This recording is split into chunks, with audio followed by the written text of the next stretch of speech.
As runners, we all challenge ourselves in ways we never thought possible, pushing the boundaries of what we're capable of to smash through targets and set ourselves new, bigger and better ones. This awesome hobby that we share gives us one thing in common, and it brings us together as a community.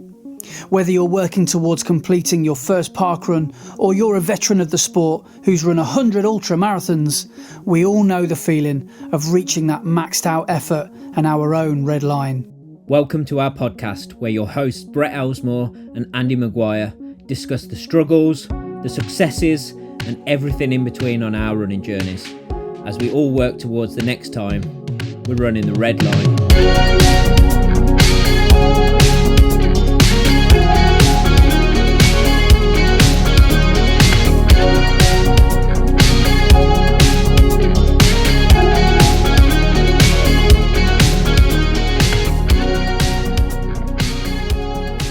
Hello and welcome to episode 19 of Running the Red Line.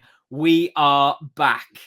I am Brett, I am your host, and I am here, as always, with my co-host, who has been off on his jollies, and that's why we have been away. Andy, how you doing, mate? My new name is Barry. Listen to my voice. I've never sounded so much like Barry White. I love it though. I think I might record my answer machine message like while I've got this cold, because my voice doesn't normally sound this low. So yeah, I it's one of them where I've just been ill, but like the only good byproduct is that my voice sounds slightly less high as usual than usual. So but yes, we're back, baby. We are, but yeah, so we had a couple of weeks off because Andy went off on holiday, so we were gonna do 2 weeks and then come back last week, but unfortunately something happened, didn't it, Andy? What happened? Yeah, well, I got the C word. Remember that? Remember COVID? Well, yeah, it came back with a vengeance. That's my third time having it. How many times have you had it? Do you know? Twice. Yeah, twice.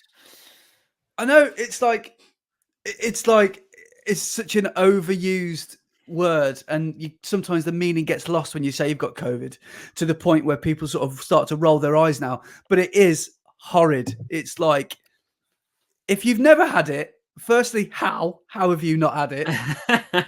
And secondly, you'll probably, you can imagine it's a lot like the flu. It's just miserable. And it's almost exactly 2 years since I last had it as well. Yeah, the first time I had it was during lockdown, and I managed to not have it for such a long time. I did really well, and then eventually got it, and it didn't really hit me that bad. I had it for like for the first day that I had it, I felt a little bit tired and I had a bit of a sore throat, but then other than that, it was fine. So I was still going out and running and doing my bit of exercise each day and stuff. And it didn't really hit me at all. But the second time I had it, like this year, man, it hit me for six. For the first time in 10 years, I rang in sick to work, which is crazy. Yeah. Wow, that's big. So what, did it just give you that like horrible fatiguey, my body is just aching from head to toe? You feel you just got that brain fog, haven't you? Yeah. Well, I woke up in the morning. Yeah, I woke up in the morning and I just was aching all over, had the worst headache, horrible sore throat. And I just thought I could possibly go into work, but I'm not going to be any use to anyone. I'm supposed to be teaching. Sitting in the corner of a room feeling sorry for myself isn't going to help anyone. So yeah. And the reason I tested myself is because it's one of the actual only things you can say, look, I've actually got this disease or this virus, because no one believes you when you've got man flu, but when you've got man COVID, manvid, you've got the evidence to prove it. But no, I did. This time I've been like negative for a week now, but like 10 days ago, Laura and I both did a test and we were both positive, and we were like, oh, brilliant.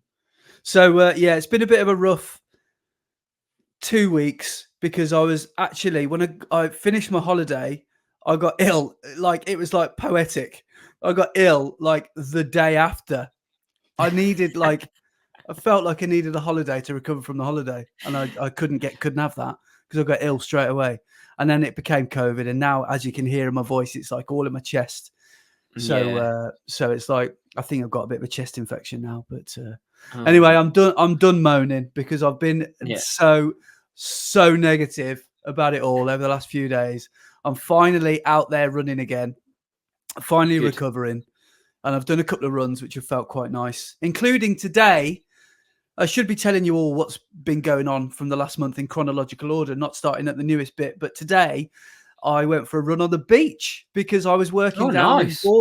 I was working down in Bournemouth for 2 days, and this morning I went like because Laura came down, Daisy came, and so I was like, right, we're going to go for a run, and we stayed down near the beach, and I was like, you know what it's like for us landlocked Worcestershireans.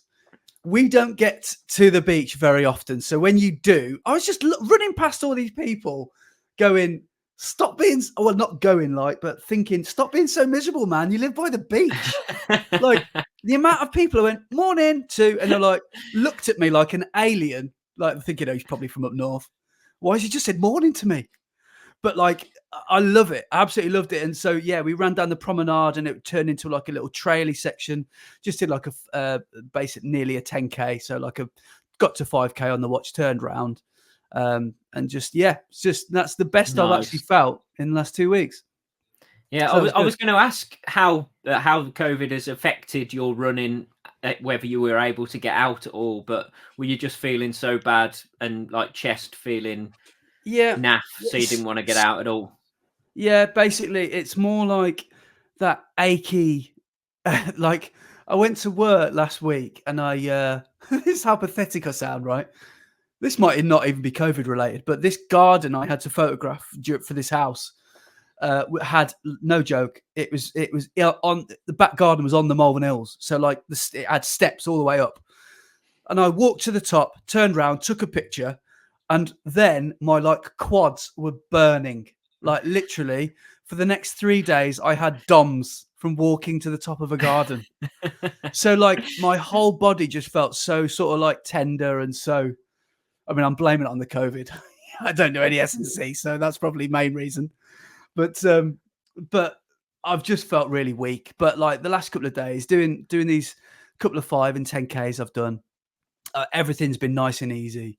In fact, no, actually, 2 or 3 days ago, I did try an attempt to do a bit of speedy stuff just to see, how I felt. And I did like, progression 800, getting slightly faster with 200-meter walks. And I just couldn't hit the paces. I couldn't hack it. And so it's going to be a long road back. I feel like it's going to be like Yeah. another month maybe until I'm sort of back where I was pre-holiday. So Yeah, yeah. but because you've had some time off and your body's now like had a rest, you might actually feel fresher and it might come back quicker than you think. Well, hopefully that's the hope. But isn't it horrible? I don't know if you can relate to this or this has happened to you. Maybe it did when you got sick with COVID, but since Newport, that is probably, well, definitely the fittest I've ever felt in my life. And I felt towards the end of that marathon block in that taper, you know that feeling. The week before your marathon, you feel so good. You feel like Aladdin, but you don't even need a magic carpet. You just feel like you can fly because you just feel really fit. You just feel like invincible almost. I now feel like back to square one. I just feel like it's just a horrid feeling. I feel like I know it's all in my head and I haven't lost all that fitness, Yeah. but I feel like I've just lost all that 16 weeks of good training. And it's Yeah. not a very good feeling. Yeah, you ain't gonna lose all of that in that short No, amount of time. I know. But yeah, it's always a daunting task trying to get back, knowing that you're at that fitness, trying to get back to that fitness is always a horrible Yeah. thought, isn't it? And it's like as well, I no one's like I've never really been sick or ill or poorly and gone for a run. I've always waited until I've sort of fully recovered. But it just feels like maybe I'm being impatient. I don't know, but it just feels like I'm not getting any better every day I wake up. So I just think, you know what? I'm too impatient. I'm going for a run today. And I mean, yeah, everybody knows their own body. So I feel like I'm within the realms of safety. Yeah, I hopefully don't think I'm going to keel over on the side of the road, but I, I just can't. I'm so impatient. And I know that if I have another week or 2 weeks or 3 weeks of no running sitting on the sofa, I'm going to find it so much harder, which is why I've almost forced myself out, which might be a terrible thing to do. But you're probably the same as me. You'd probably go out, wouldn't you? I would have thought if you're on oh the yeah, road to recovery, you'd go out, wouldn't you? You wouldn't wait till yeah. you're 100% again. No, I'd probably go out while I was feeling really bad. You'd go out at 5%. You'd go out at 1%. Yeah. So yeah, but yeah, a weird old thing. But I'm getting better, and I'm feeling like I'm Yeah. recovering. So, but enough about Yeah. me. I feel like I've been waffling for 10 minutes. How the devil are you? All right, yeah, not too bad. Yeah, things are going pretty well running wise. We've been doing lots of sessions on the track, which has been all about building up the speed and the shorter distances. So, what did we do? Tuesday this week, we did 4 times 1600 meters off 90 seconds rest, and it was like a 5K predictor session. I Right. haven't worked out what my 5K prediction was, but I wasn't going fully all out, but managed to progress the miles down. So the first mile was the slowest, and then they all got slightly quicker. And so 1600 meters is 9 meters off a mile. So a mile is Yeah. 1609 meters. Yeah. Yeah. But 1600 meters is 4 laps of the track, so it's just a bit easier Yeah. to measure. But I did the last one in 5:26, so that's Wow. 5:28 a mile pace. So yeah, pretty That's pleased with that. so. Is that you were saying about the 5K predictor? What's your current average paces for your? So So we know your marathon pace was 6:40 something, wasn't yes, it? So your yes, half marathon, which you did, was 6 flat, wasn't it? 6:02 was my half Yeah. marathon. And what about 10K and 5K at the moment? So 10K, my PB, my 10K PB is 5:45 a mile, Yeah. and my 5K PB I think is about 5:35, 5:40 ish. And what did you run I think this lap of the track in? That mile in? 5:28 pace. Wow. So That and yeah, was that the end of a session as well? Was yeah, that that was like the last mile of it. Yeah. So good. That must so give you fingers confidence. crossed. Yeah. So fingers Yeah. crossed we'll get there because um, I'm just going to have a look actually at some pace charts that I've got on my phone. Uh, this is great radio right now. Yeah. Let's What go are we make on? yourselves a cup of tea. Uh, hang on. So, yeah, what are we on?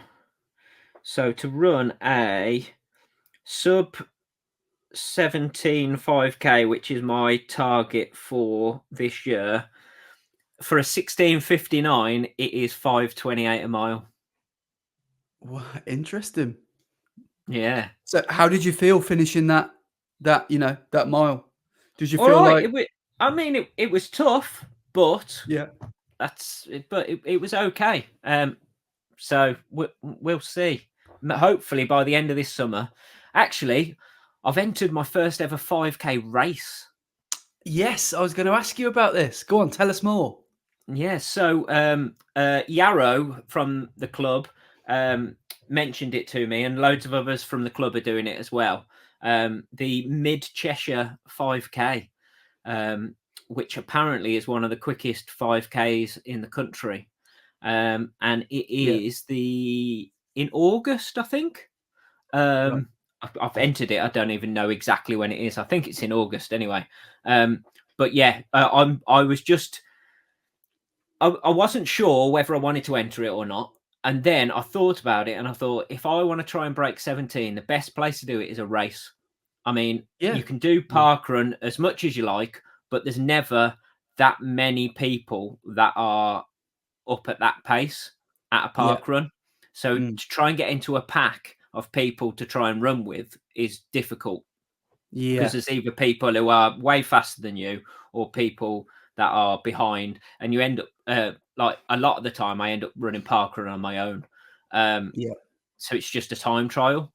But in a Yeah. race, you can actually sit with people who are of a similar ability and try Yeah. and keep that pace going. So that's my thought: is I'm going to go up there and hopefully get into a nice pack off the start and just hold on for dear life and And I try imagine and that's run it.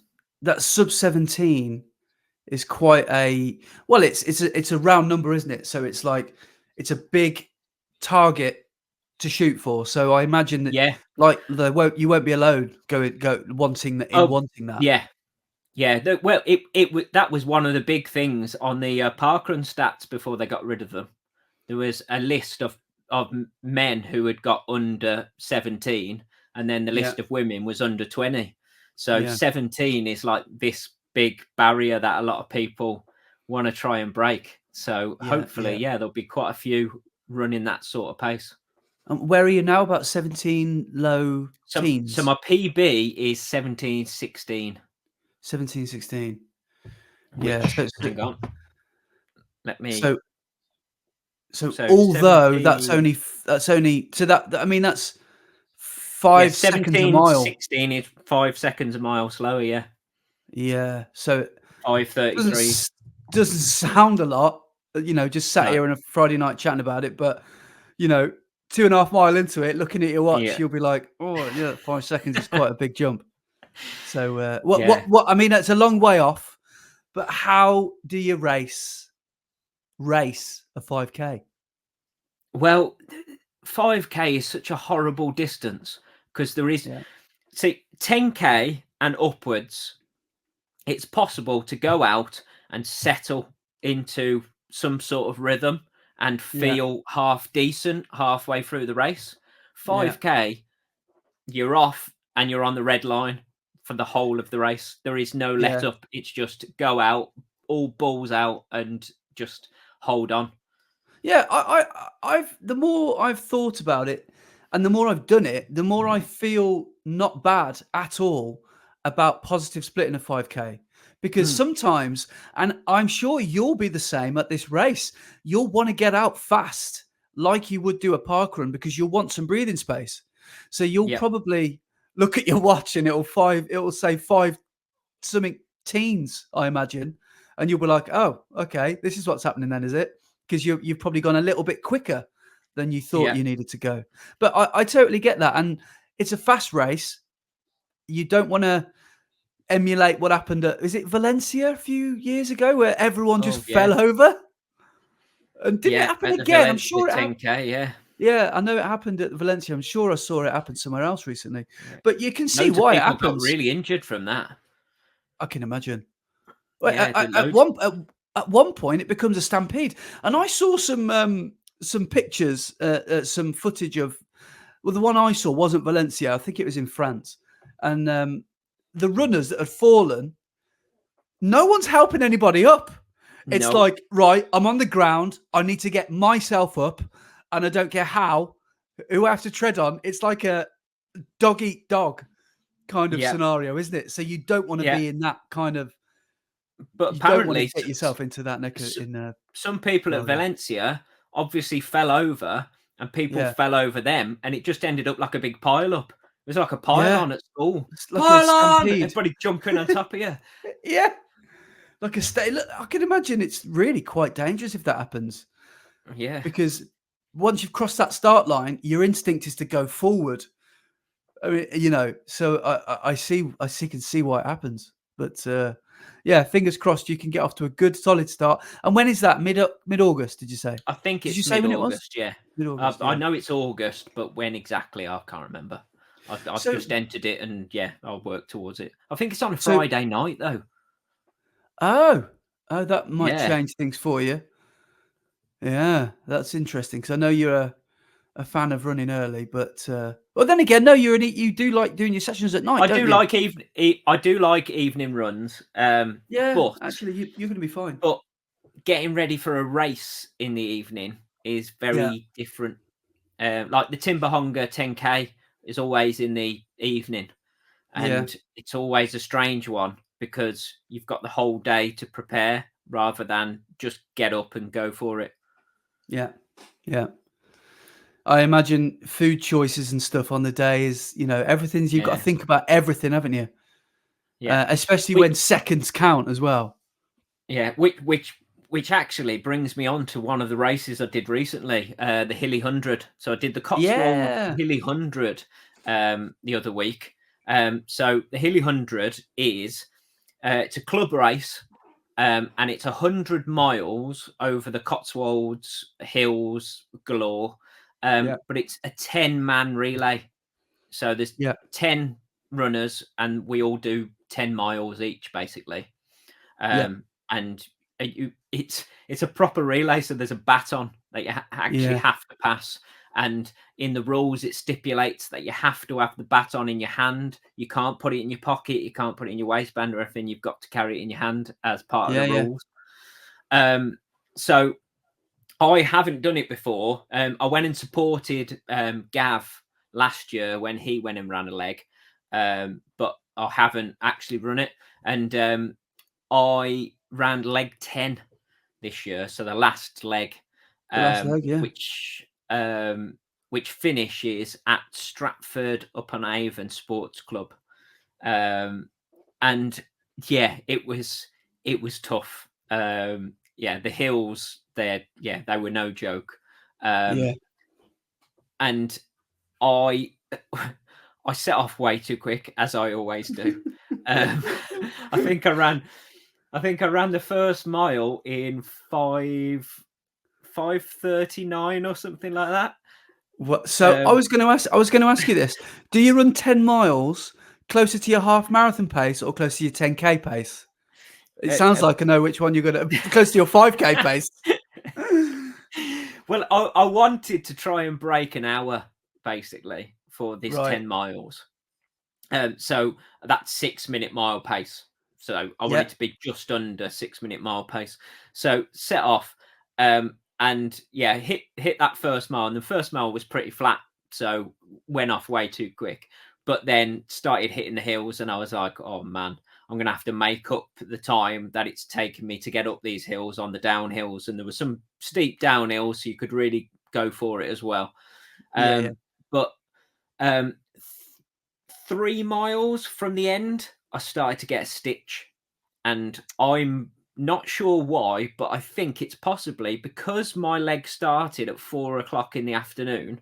So Yeah. my run was an evening one because the first leg started at 7 o'clock in the morning, but obviously Yeah. it's 100 miles. So Yeah. my leg didn't start till just gone 4 o'clock. Mm. Um, which meant I'd got up in the morning, had a big breakfast, had cups of coffee and all sorts throughout the day. And I don't know whether because of that I'd got a full belly, whereas normally for a Yeah. race I get up in the morning, just have a small stack to get me through the race and then Yeah. eat properly afterwards. And yeah, so I started to get a stitch 3 miles from the end, and it just got worse and worse and worse. And by Oh. the last mile, I was running into Stratford, and I got to the entrance of like the sports club and was sprinting as fast as I could for the finish. And I crossed the finish line, and I had my camera with me filming it, and I tried to talk into the camera, and I was winded from this stitch, and I was going, "Oh, I've just finished."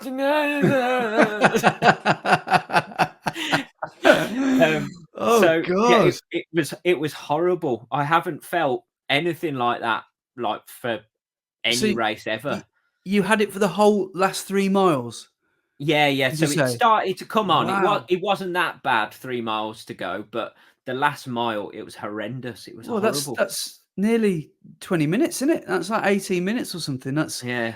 That's a long time. So is it one of them where you can't take a deep breath in? Because it was it like behind your shoulder blade or in your lung No, or it what? was like underneath my ribs Like his on the intercostal right-hand muscle sort of side, thing. like here, Uh, and right, quite low down. yeah. So I was managing to breathe okay, but it was like stabbing me where every time like I was Yeah, breathing and taking steps and stuff, yeah, yeah, and it yeah, just was like a constant yeah, like pressure pain yeah, rather than it being something that was like rhythmic or anything. It was just constant stabbing yeah. pressure It's horrid, underneath my isn't it? ribs. Yeah. Um, but yeah, I managed to run quite well, and my leg ended up. Now we've had this conversation millions of times about GPS. So on my GPS, it clocked 10.13 miles when I crossed the finish, but it's strange the hilly 100 because they've set out the legs, but some legs are slightly long and some are slightly short. Yeah. So like some of the runners did like 9.6 miles for their 10 miles, and some Yeah. did a lot more than 10. So Yeah. my leg off GPS was 10.13. Now, I don't know if that's right because it's GPS, but on my GPS, I hit the 10 mile at 1 hour, 0 minutes, and 4 seconds. Oh, so you were So I'm so so close. close to that hour 10 miles, Yeah. but yeah, I did the 10.13 in an hour and 50 seconds, so basically 6-minute miling. That's really quick. I think I've done 10 my 10-mile PB is during 'cause I've never done a 10-mile race, but I think my 10-mile technically PB would have to be during probably our half marathon, I think, Mm, which was, Worcester last year, and that would have been about 1:15 or something, 1:18. I don't even know what it would be, but that's rapid. That's an yeah, hour. Like, I know you're probably slightly gutted that a few seconds got in the way, but sounds yeah, like a hilly course but, and yeah, so there was, 500 foot of elevation gain in that yeah, yeah, over the 10 mile, which is quite a substantial amount because it yeah, wasn't like it was just gradual. If it was yeah, gradual gain for that 500 foot, it wouldn't feel that bad. But it was like you ran flat and then in the distance you saw a hill. And I said this to a few people. You're running down the road knowing that you've got to run up that in the distance, and all you can yeah, see is like this stupid vertical hill in front of you, and you know you've got to yeah, run up it, and it's just a horrible feeling knowing you're yeah. running as fast as you can towards this horrible hill. Um, let me see if I can. What's that? What's that? That's that hilly course you always talk about. Ilminster, is it? Ilmington. So Ilmington was Yeah, the yeah. leg before. So Okay, right. Yarrow ran that, but he Oh, came down. He came down oh, the hill from Ilmington rather uh, than going up it. fair play. He came down it. But that's my elevation profile. If you can see Oh, that, look at that's nasty. That first 5 mile. yeah, Yeah, yeah, that was all uphill and a nice descent halfway yeah, through. there was really good, really good bit of downhill which could really pick up the pace. But yeah, Yeah, yeah, wasn't yeah, the nicest. But yeah, yeah. no, it was Oh, well really done. good event. And And yeah, how did the team get on? Do you know what your final 100-mile so time was? so hang on. I don't know how we did results wise because they only said who the top three were, the Mm, top three teams. Um, but our total time for our men's team. So Bromsgrove and Redditch, we had a men's team and then we had a mixed team. So we had 6 ladies and 4 men on the mixed team. Yeah. And our men's team that I ran for, we did the 100 miles in 10 hours, 48 minutes and 44 seconds. That's So, bonkers, isn't it? yeah, I pretty couldn't good. drive 100 miles in 10 hours. That's ridiculous. But Wow. That's really good. Leamington Cycling and Athletics Club, they won it, and they did it in 9 hours, 34 minutes. Oh, so they smashed it then. Yeah, They absolutely cleaned up. yeah, Oh, wow. So they must have had 5 or more, maybe everyone is running under the hour then. At least yeah, at least 8 or 9 of them, I would have thought. That's ridiculous. That's yeah. that's Apparently, great. they were around 10 minutes off the course record, which was set about 40 years ago. Oh, really? So they God, were within 10 minutes of the course record, which is crazy. I can't believe that was set ages ago, was it? Wow. Wow. Interesting stuff. Yeah, So, yeah. yeah. So did you have, like, an official finish line to cross, or was it like, Well, you know, there was was it no actual finish line. There was just lots of people stood, and because there was no actual finish line, I didn't know where the actual finish was. But Yeah. there was just loads of people like stood clapping and spectating, and there was a speed bump, and they were all stood around the speed bump. So I guess the Yeah. speed bump was the finish line. So I just Yeah, ran yeah, for that speed bump. But yeah. yeah, there Did you was see no any actual finish. Did you see any other teams doing their last leg as well? Or were you on your own for the whole thing? Well, because there was mixed teams and ladies teams as well, Yeah, because they would take longer. There's 3 different starting times that they can start at. So yeah, because our mixed team took 13 hours, yeah, um, so to make it so all the teams finish around the same time at 6 o'clock in the evening, um, the start times can either be 5 a.m., 6 a.m., or 7 a.m. yeah, So our mixed team started at 5 a.m., whereas our men's team started at 7 a.m. So yeah, when I took on the baton, there was lots of mixed teams like ahead. So I managed to pass lots of the mixed teams coming into the finish. So So it there wasn't was totally people. lonely. Yeah. No, there was people around there, but I will say, Simon, our mixed team last leg, I am so glad he was where he was when I passed him, because I overtook him and went, "Well done, Simon," and he went, "Yeah, yeah, well done," and I would just went gunning it down the road, and he went, "Brett, Brett, turn, turn," and I almost missed the turning. Oh, And wow. I was just off down the road, and if he hadn't have shouted me, I would have gone way out of the way. You would have So done your own yeah, 100 miles. Yeah. yeah. At the last minute, I managed to turn and go the right way. Oh, thank goodness. Oh, that sounds like a fun event. That sounds good. Yeah, it was good. It was really, really, really good. But Yeah. yeah. Have you done any? Well, obviously you're not done any races because you've been on holiday or anything. But have you done any quicker runs recently? Apart from on Tuesday or Wednesday, I did a little progression of about in total, about 6K, so about 4 mile, and I was doing 800s, progressing slightly quicker to 10K pace. Yeah. No, no is the answer really. Wh- wh- I was going to talk about my, yeah. When did you do your parkrun attempt? That was the day after our last podcast. So that was, Oh, okay. Was that long that ago? was, yeah, it was like the week after we did Birmingham. So mid May, and I was feeling pretty good.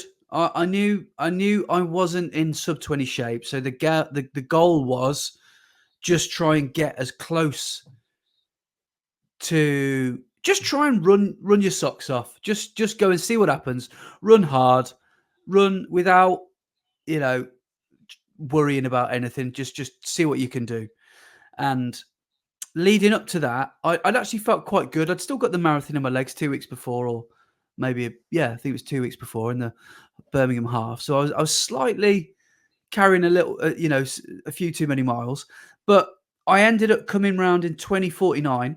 So Nice. no, not a PB, because my PB is 20:37, and I'd said on the previous podcast, and this still stands, that my 5K, these attempts, these sub 20 attempts, have got to be at official timed and measured distance events like Yeah. Parkrun. So I don't want to just do a 5K GPS round my local area.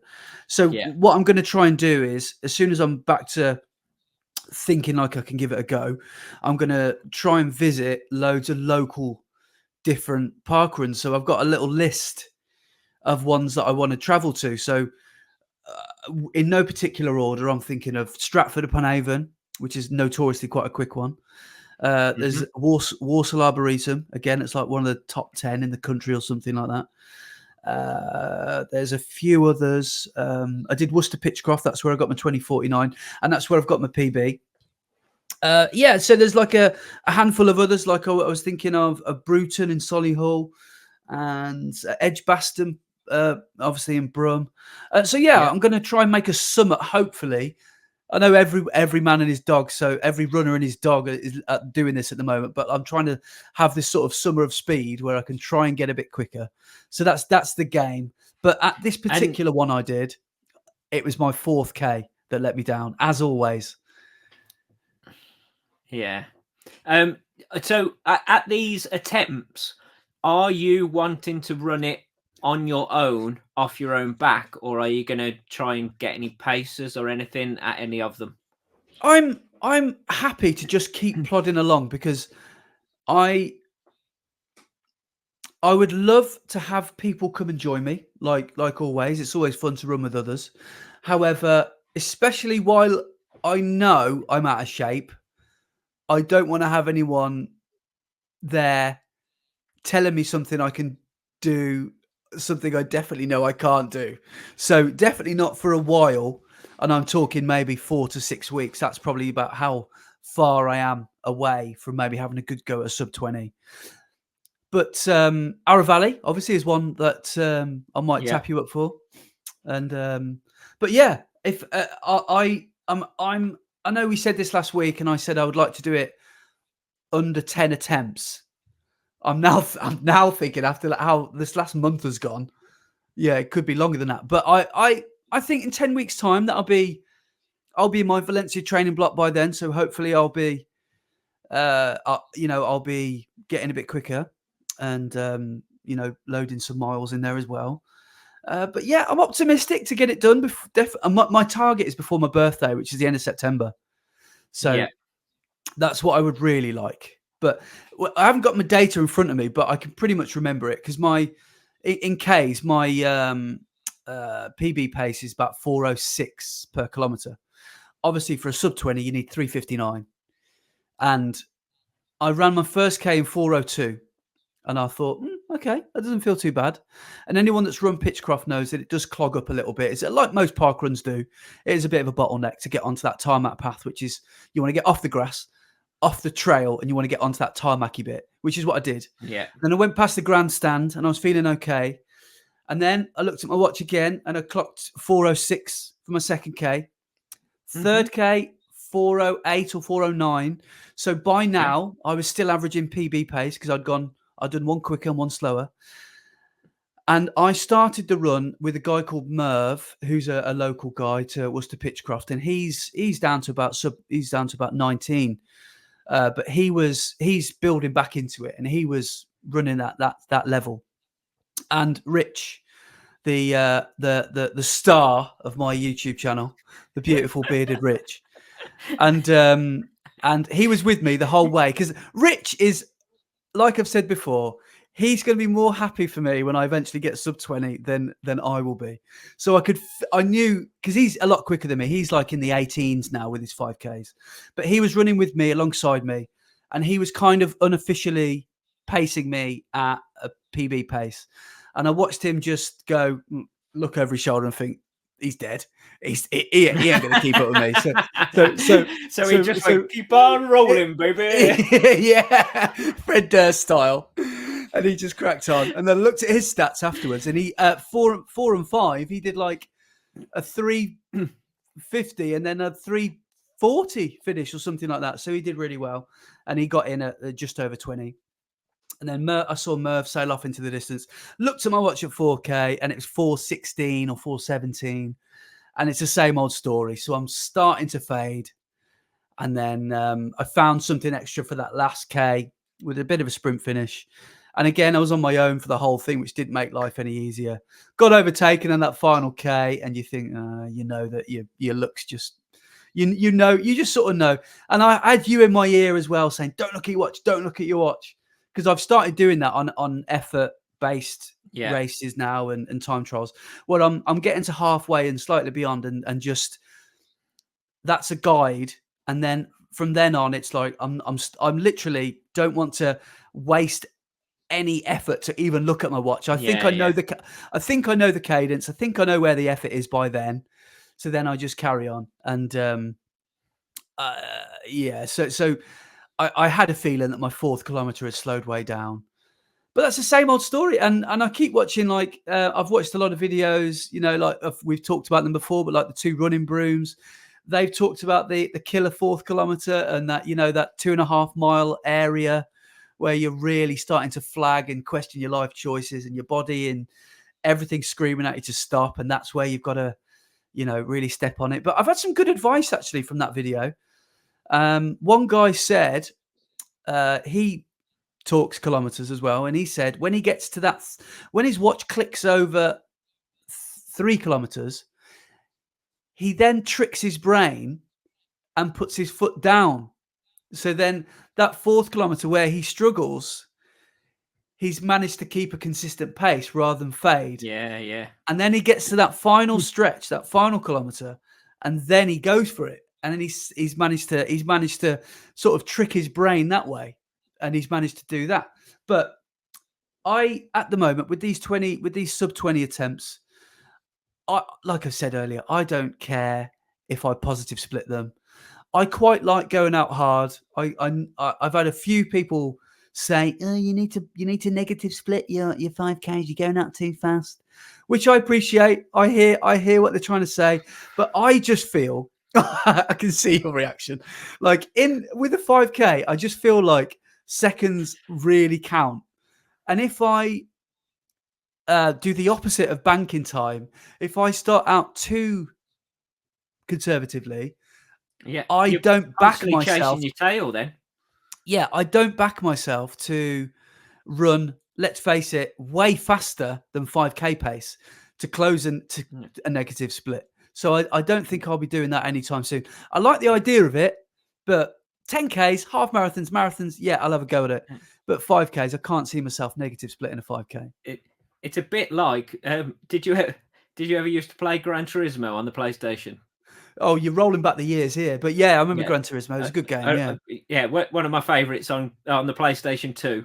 But there was that mode where you could race the ghost of your like fastest time, and there was like a ghost car of you driving, cool. and then you would race against it. Yeah, and I always feel that if you go out too conservatively, it's going to be like that feeling of that ghost is always slightly ahead of you, and you're constantly on edge because you're like, I cannot make any mistakes now because they'll just be off in the distance and I'm going to lose it.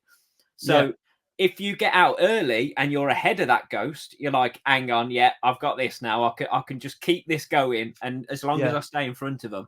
So that's in a 5K especially, you've just got to get out quick to know in your head that it feels good to be running quick.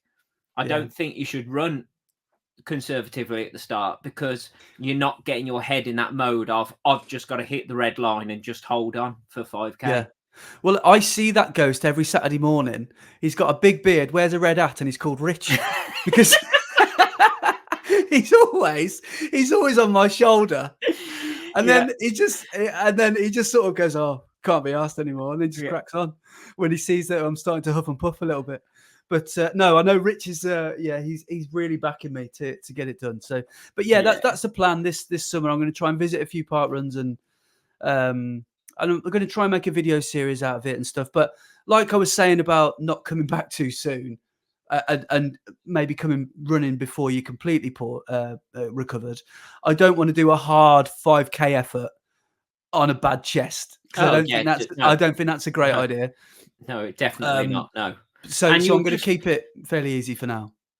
and if you go for a 5K effort, how you're feeling now, and you come Yeah, away with a bad time, you're just going to make yourself feel even worse, and just it's going to be pointless. So yeah, yeah, just ease back into it. Ease back into it. Don't yeah, and don't get pushing you yourself too much. yeah, and I'm coming to terms with that. You've got to be. I'm sounding like I've had a long-term injury. I've just had COVID, and now I've got a bit of a bad chest. I'm coming to terms with it, guys. I've really done a lot of soul searching, but I know I've just got to be patient. I've just got to just take each day as it comes. It's like, mate, you've only been ill for a week. But no, but I have felt really, really like sandpaper in my throat and my chest and stuff. But yeah, hopefully the illness goes, but the voice stays. That's what I'm hoping. But I Yeah, don't think yeah, it's going to happen. nice. I'm gonna be back to Joe Pasquale next week. Bromsgrovian, annoying little nasally, hay fevery, high Yeah, pitched sounding Andy. He'll be back next week. Don't song worry. that'll get on your nerves. Yeah. Oh, I know a song that'll get on your nerves. So yeah, that's where I'm at with all the old 5K and stuff. Nice. Which is exciting. But Richard's kept saying to me, he was in my shoes because he was chasing this 5K, and now he's got himself a bit like you're chasing 17. He's now got to just below 19. So now he's got his eyes on another target, which is probably 18:30 and eventually sub 18. He said it's the pursuit of it, not the actually doing it, that's the Oh whole yeah, fun. always. And I'm in no rush to get this sub 20. I don't need to do it. You'd never ever need to do a PB ever, because there's Yeah, always going to be another parkrun, there's always going to be another marathon, there's always going to be another race you can do. And I'm just there. I'm just here for the journey of it. I don't yeah, mind waiting yeah. and I mean, if you'd have gone out on that first one and hit a sub 20, it would have been a yeah, proper anticlimax because you'd have been like, yeah, oh, well, I've done it now. right, yeah, Um, right. New series, Chasing 19. But so yeah, but it's the thrill of the chase. It's always that way. The thrill of the chase is that was the exciting part. nearly the title of my series, The Thrill of the Chase. I quite like that, but I went Ah, with Chasing 20 instead. But yeah, I think that's the whole, when you make running competitive, that's the whole fun of it, isn't it? It's yeah, chasing those numbers, and it just makes it all exciting. It's crossing that finish line, like you with like wheezing or whatever you were with your stitch, or just about limping over a marathon finish line and thinking, you know what, I want to do that again. You think, yeah, mate, you look like you're dying. What are you doing? But like you immediately just want to chase something else again, don't you? And that's the magical part of it, I think. So yeah, I'm looking forward to what happens this summer. Um, good, yeah, good, but good, we'll see good. what happens. Yeah, Yeah. Oh, I've had some decent park runs recently, to be honest. I ran my 100th park run. I am now over the century of my park runs. I amazing. did a little bit of a special one for the 100th and went down wearing some questionable footwear, um, which yeah, they were awful.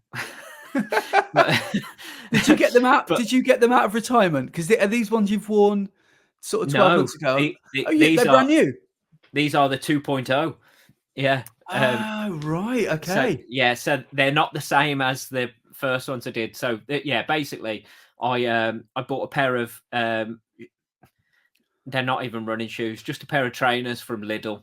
They cost me all of, I think they were like 12.99. Little So flies. yeah, yeah. Yeah. So I and obviously a couple of years ago I did my parkrun in the first Lidl shoes. And then I thought for my 100th parkrun and hitting 1,000 subscribers on YouTube, I'd do another video of running in Lidl shoes, but they are a different pair. But comfort wise, as in they didn't rub my feet and didn't give me blisters. They were Yeah. great. Amazing. Performance-wise, they were awful. They were worse than the other pair. Really? It was like basically if you'd got some really thick rubber and just glued it to your sole of your foot. That's basically what they felt like. They had no Oh, bounce, no nothing, so no really? return. It was just, it was horrible.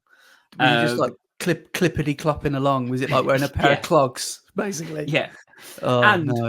I ran down to Parkrun in them and ran home, so I ended up doing 10 mile in them that day. Um, Amazing. but yeah, so I did that, and to be honest, I ran a decent time. I'm quite pleased with the time I ran. I ran 18:39. So That's so good. That's so ridiculous. so it's still decent, but yeah, I can't. they were awful. I can barely run 21 in like 200-pound shoes, and you're wearing what 16 quid shoes, and you're doing 18:39. Wow. So yeah, But yeah, so that was a bit of fun. And then the next week, I wasn't really feeling like up for running quick, so I just put my daily shoes on. I didn't put any didn't put the Takumis on or any carbon shoes or anything like that. Just my normal daily shoes. Went down to yeah. Parkrun.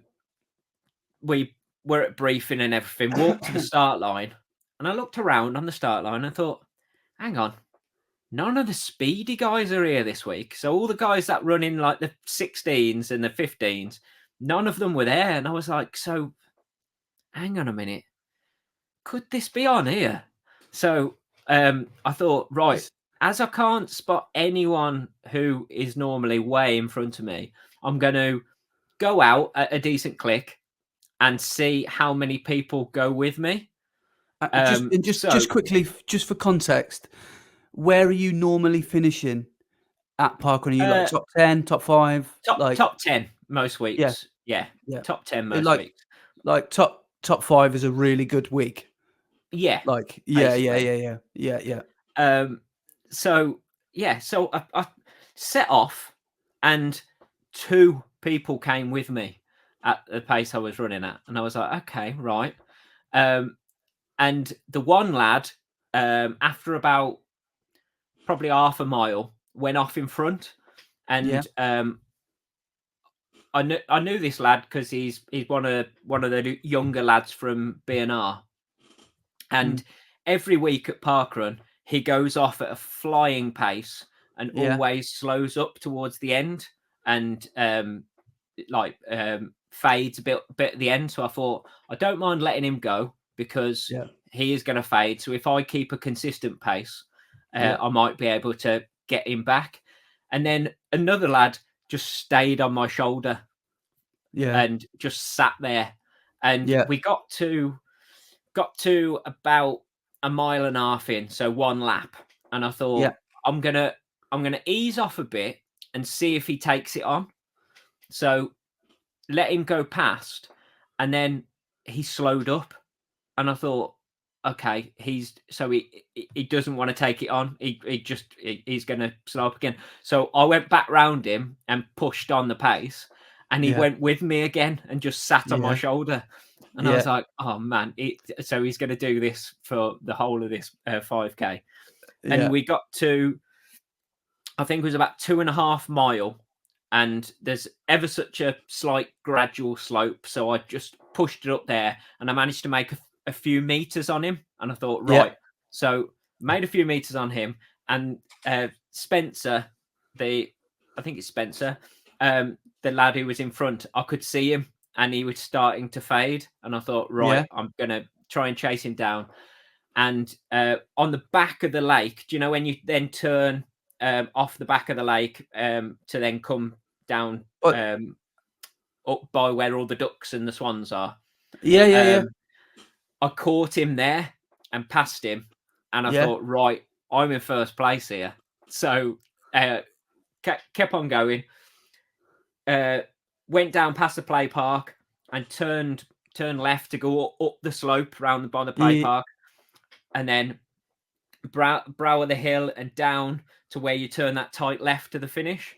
Yeah, yeah. and got to that tight left and looked around as I turned the corner, and the guy who was on my shoulder was still about he was probably 10 meters behind. And I thought, right, if he puts in a sprint finish now, it is going to be a tight one. So I just had to put in full effort and managed to come across the finish line in first place. I got my second ever W at Parkrun. Amazing. Please So tell well me at it. you were doing it like Kipchoge. You know when he's going, he's just pointing at people. Yeah. Yeah, please tell me So you did that. but yeah, it was great. But as always, I hadn't took my camera down. I wasn't filming. Oh So no. haven't caught it on camera or anything. I just ran a decent parkrun. But I crossed the line in 17:36, which is my fastest parkrun this year so far. Amazing. So 20 seconds off my PB. Yeah. So what's that? What's 20 seconds? Like what, 6-7 seconds a mile is that? Slower than my PB, but really happy. And I would say I put in the same effort as I put in the Lidl shoes. Wow. That week, and I ran a minute faster. Wow. And you're in daily shoes as well, daily trainers. Yeah. So yeah, pretty pleased with that. Yeah, amazing. So Yeah, here's I know you want to chase this Mid Cheshire 5K sub 17, but what happens if you accidentally break 17 at Parkrun before it? Does that mean you're going to go for an even faster time at Mid Cheshire? Are you? Yeah. Whatever happens, I will go for a PB at Mid Cheshire. If I've broken 17 by then I'll go for a PB and try and go faster. So whatever happens, whatever time is my PB, I'll be trying to better that at the race. Until then, you're still going to be doing occasional or multiple. Oh yeah, hard I'll 5Ks. still go for them. Yeah. Why not? Yeah, cool. Well, after that amazing news, by the way, of your P1, we can't call it win or victory, can we? We're not allowed to. I know, yeah. It's the race that isn't a race.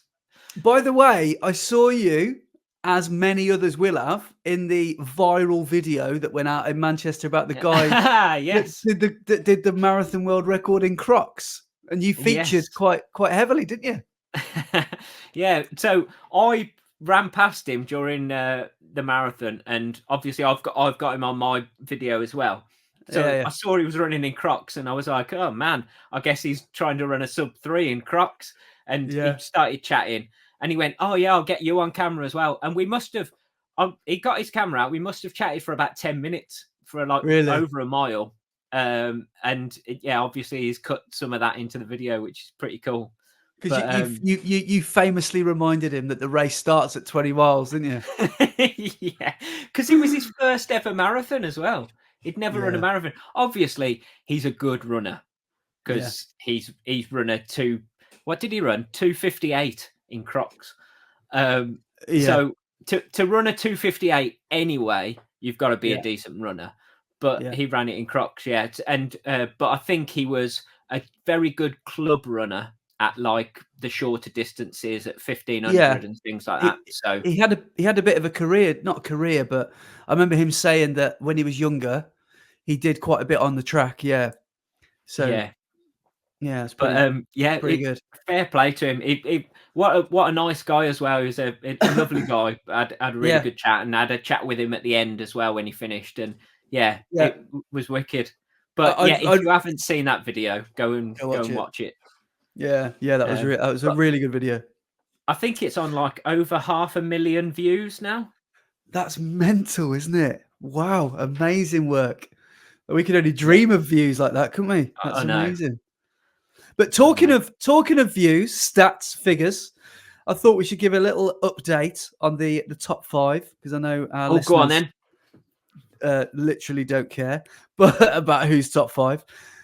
I'm proud to announce there has been no change. So we've still got the UK and Ireland leading the way. and then Australia are in third. The USA are dropping Australia. down to fourth. Yeah, they're dropping down to fourth. The States and New Zealand, they're holding on in fifth. But I thought something that I found rather funny. I shouldn't laugh because just in case they actually are listening. But we've had a listen last week from Guatemala. Amazing. So, like, wow, bienvenidos if you're listening from Central America. Because isn't like Guatemala like famous for like coffee and stuff? Is it like it's in Central America, I think, isn't it? So yeah, welcome aboard. Bienvenidos. So yeah, so while we're on the subject, I've got some devastating news for regular listeners of the podcast. There is no this series. I know we're not calling it a season or a series. There will be no Brett's end of the podcast quiz. I'm not retiring it forever. I am just putting in a mid-season break because basically I want to claim back about 3 hours of my life trying to look for stupid facts about Gary Barlow and Henry VIII. So it will return. It will return in the future. That is a promise. But for now, there is no end of the podcast quiz. But I will surprise it on you one day. It will return. Yeah. It will return. Come on, everybody, all at the same time. Oh. Everyone's going, yes. I can turn off 15 minutes earlier. Yeah. So what I wanted to tell you a little bit about as well is me Ollie Bobs that I went on. Yes. Tell us all about it. Because wasn't it all inclusive, like all you can eat? It is dangerous. Yes. That sounds like my ideal holiday. So it was a cruise we went on. So Laura's family have always gone on cruises. And lately, they've asked me if I wanted to come along. Of course, yeah, I'd love to because I didn't know anything about cruising. And I thought, as most people listening to this would be thinking, a cruise, really? What, are you like 90 years old? What are you doing on a cruise? But it turns out the average age is about 88. So it's a lot younger than you think.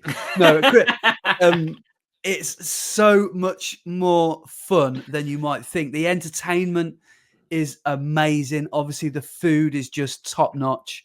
The places that you get to visit, the ship, the luxury, the staff that work on it. It is just. I would definitely heartily recommend going on a cruise. It really is good fun. But the one we went on, we went to 5 places, and we flew out to Malta to a place called Valletta, which is the capital of Malta. And then we started and finished from there. And we did like an Adriatic cruise. So we went up the top of the Mediterranean Sea. And our first port of call was like, you know, where the boot, Italy is like a boot. Yeah. So we went to like the heel of Italy. We went to a town called Bari. So that was the first place we went to, which I really liked. So it was, imagine Birmingham, or maybe more like Bristol or Bath, actually, because it was a little bit less industrial than say Birmingham, but within like a really quaint old town. It was such a bizarre place. I really enjoyed Bari though, which was really cool. And then we went on to Split, maybe the best place we went to. Actually, second best place we went to. And on that day was Laura's birthday. We did a river boat trip, which was really fun. Which was really nice. And then the next day, we went to a place called Kotor in Montenegro. I'd never heard of it either. And it's the most, out of Norway and Scandinavia, it's the next most northerly fjord in the world or something like that. I can't remember what the stat is. But literally, you think of fjords and you think of Norway.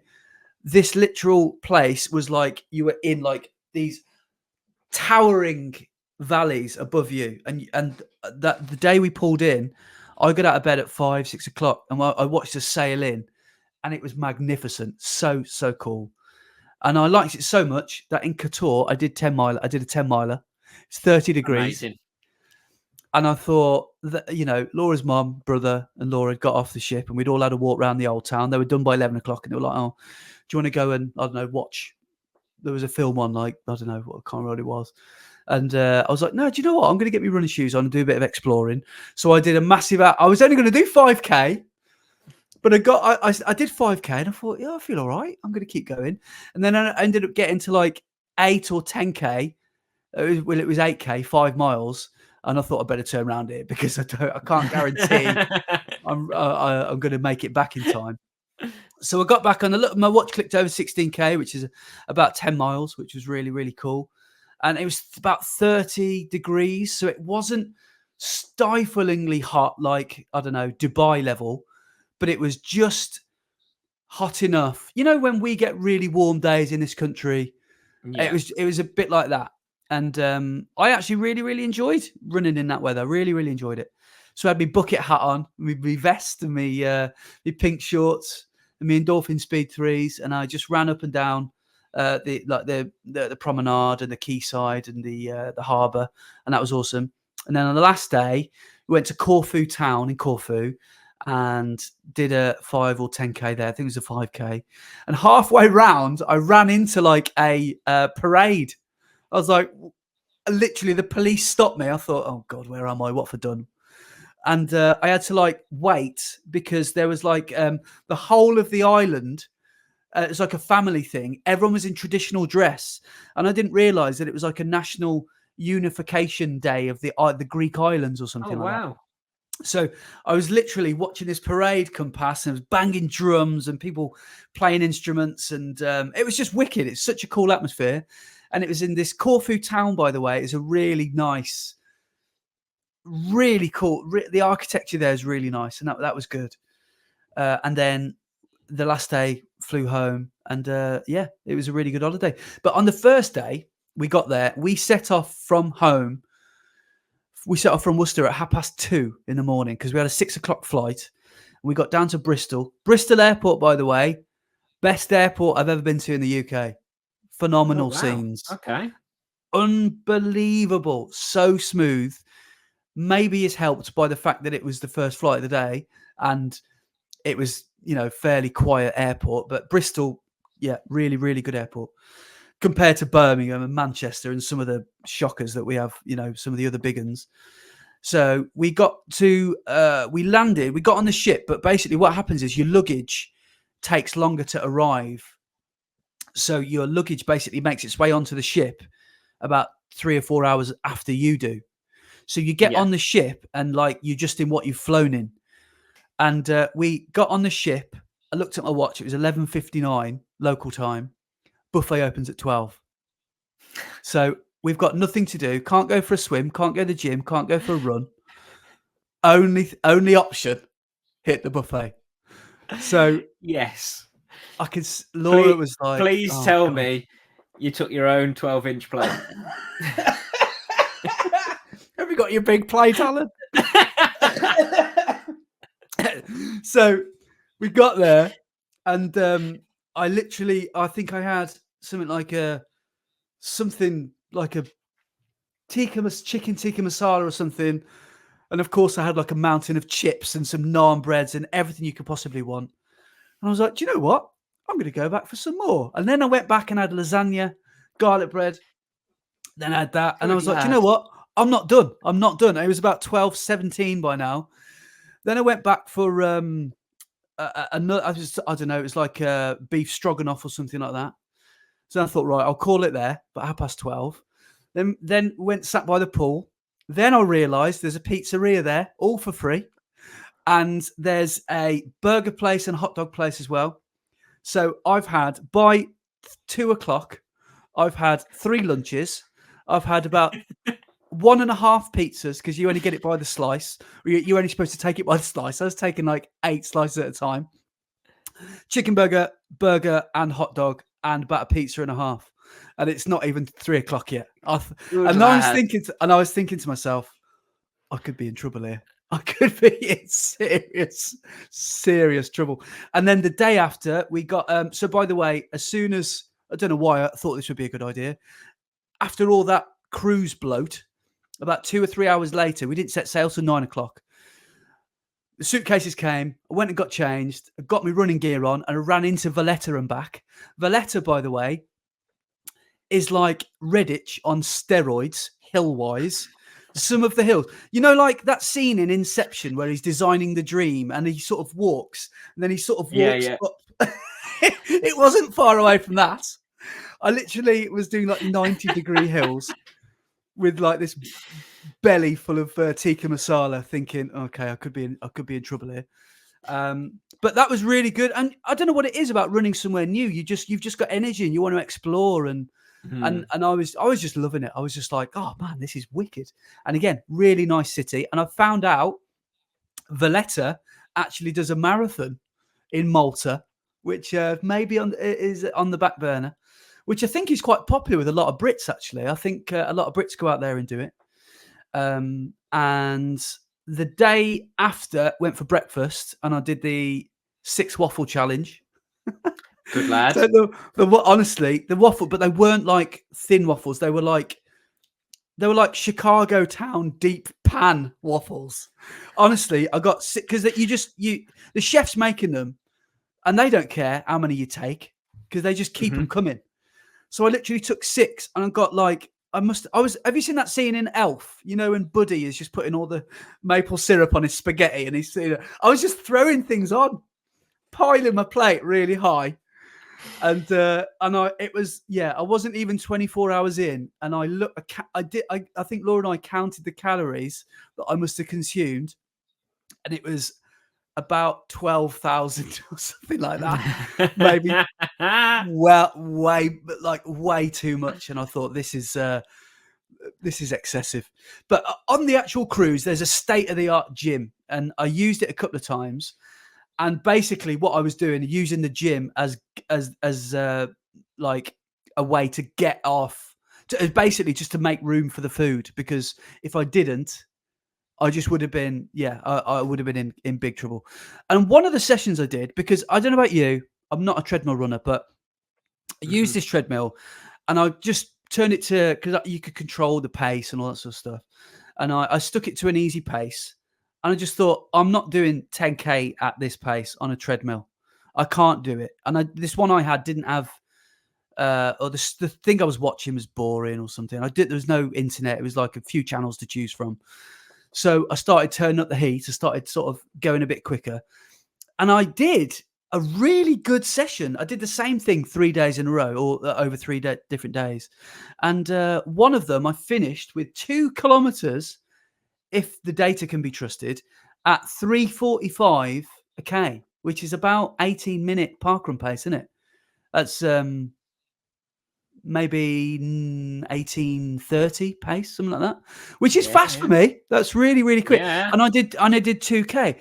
And I was actually this is part of the reason I'm feeling so gutted about feeling under the weather and feeling like, my running's derailed slightly, because I came off that cruise and I'm feeling really good, and I'd eaten so much, and I kept running really well, and I didn't know what was happening. I was like, why am I running so well? I did a 10 mile in 30 degrees in the middle of Montenegro. Then when I did basically almost a 5K time trial on the treadmill, and then I ran through the blooming, some fiesta through Corfu, and thought, go on, I'll get on the treadmill again later. And it's part of the reason I was so gutted. But the holiday itself was really good, and I'm just really want to get back out there. By the way, Split, if you're a Game of Thrones fan, Split is used for filming. I can't remember some of the scenes now. Dubrovnik is the big one. But we went through these ruins. You know, when you go walk around not Windsor Castle, like Warwick Castle, which we'll talk about later on, which is like 1,000 years old. These ruins that I was walking around in Split are 300 AD. They're so much older than some of the ruins that we have in this country. So, like, the history there is mind blowing. And the man of the match, the best place we visited was the fjord place, was Kotor in Montenegro. So that was my favorite of the lot. But again, sounds incredible. It was really good. It was really, really good. So on a cruise, because I've never been on a cruise, but how long do you get in the ports at each place? So when you land, how long have you got there before you've got to get back on the boat? Well, you get the one we went on was called P&O, and they give you like a little. It's called the Horizon every day. The night before, it's like the little ship's newspaper, and it tells you what's coming up the day after, like what shows are on, what films are on, and it gives you a little bit about the place you'll be visiting tomorrow. And it says we dock at 8 a.m., set sail, or they call it all aboard 5 p.m. And it's normally 5 p.m. and 8 Okay, a.m. So so you've got a full day yeah, you that got a you full can day, but spend in each place. yeah, but got chatting to some people who had been on it the week before, and it had been around the Greek islands like Santorini and stuff like that. But they went, the ship went on the same day that 3 or 4 other cruise ships went, and some people didn't get back on the ship in time, because I've never been to Santorini, but apparently there's a cable car. It's either like a, Inception level hill to climb up to get into Santorini, or it's wait for the cable car. And apparently the queue for the cable car was like 2 hours, 3 hours. So some people I Oh, don't wow. think made it back onto the ship in time. So yeah, you've got to kind of plan ahead and you've got to get off early. If you don't get back in time, I guess the ship just goes without you. How do you then get back onto the cruise? You got to get a taxi to Corfu. you got to swim to Corfu. You've got to basically your holiday's over. You've got to fly home, because they won't wait for you. They only wait for you if you're on a registered excursion. When you get on the coach, you all go to the local, Yeah. thing. But they'll wait for you if there's a problem like that, if it's like a registered thing. But no, people have literally missed the boat, and they've had to fend for themselves. And yeah, and it won't wait for you. So yeah, you've got to be careful. That's crazy. So Yeah, so you have got a full day, but Yeah. you've got to be careful that you leave enough time to get to and from. Yeah. But what I like about it is you get enough time just to visit. It's not enough time, because you could really travel quite deeply to these places and really explore the villages and all that sort of stuff. But you get this sort of 8 or 9 hours. But I really like what we do is, because as a family, we'll get off the ship, we'll go and explore for an hour, 2 hours, find a taverna and sit down, have an ouzo and a local snack. Then they'll get back on the ship and I'll go back out for a run, or vice versa. I'll go out for an 8 o'clock run. Like I did it when we went to Norway. We went for like a run round the fjords. And it's like, it's just a really good amount of time to cram 4 or 5 good places into like a week. So yeah, it's a way of holiday. It's a way of holiday, and that I think the older you start to get, the more you think, oh, actually, everything's in one place and it's all done for me, and I can literally eat to my heart's content and not feel bad about it. And the only thing you got to pay for is your booze. But we didn't go crazy on the booze with that, because I don't really drink much anyway. So I'd be happy with that. Since I've become a runner, I've gone so much less. I was a bit of a lads. I was a bit of a like binge drinker when I think about it. But since I've become a runner, I've just been so much more conscious and careful about how much I drink. I don't know, I don't ever really have that moment where I think, oh, you need to have a word with yourself here, Andy. You're drinking too much. It just became a lifestyle thing, and I just started to cut out the booze. Yeah. But I mean,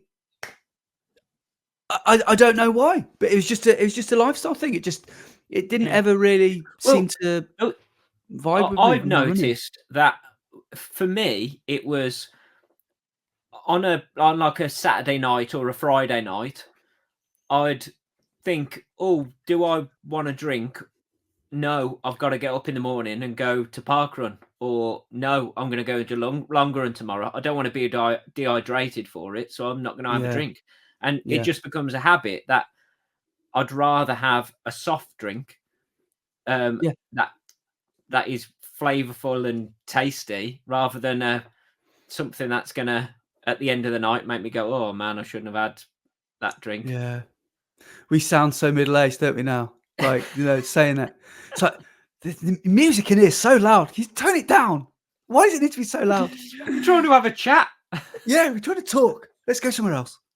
But like you do find yourself just really appreciating the you know the finer things in life sometimes, whether that's quietness or just not Yeah. having a hangover, you know, on a Sunday morning. But no, I totally agree. I love alcohol. I love having a drink. I don't mind getting drunk. Some people don't like the feeling of getting drunk. I don't mind getting drunk, but I just don't do it so often anymore. And uh, probably a good thing, because I think I'm quite an irritating drunk, to be honest. I didn't realize that about myself, but I'm not one of those guys that look like they can hide it. I've got a mate who can drink 15, well, maybe not 15, but 8, 10 pints and look like he could, you know, do major surgery on you. You know, he looks so sober. And then I have like, you know, I'll have a Bacardi Breeze and I'm like, oh, I'm feeling a little bit, feeling a bit tipsy here, guys. Yeah. Yeah. But no, these days I've become more of a lightweight as well. So at Christmas, when I've had like a Bailey's or something, or I've had a glass of wine at 11, a Bucks Fizz. That's what we always have. A Bucks Fizz just at brunch, in between breakfast and lunch. We have a Bucks Fizz about 11. I was thinking, ooh, I think I might have another one. I don't know why I've gone all camp when when I get drunk. I'm just So I just turn into Alan Carr when I have a drink. So yeah. But yeah, Brilliant. yeah, it was a good trip away, and that's my summer holiday done. Are you going away this year? No, I, yeah.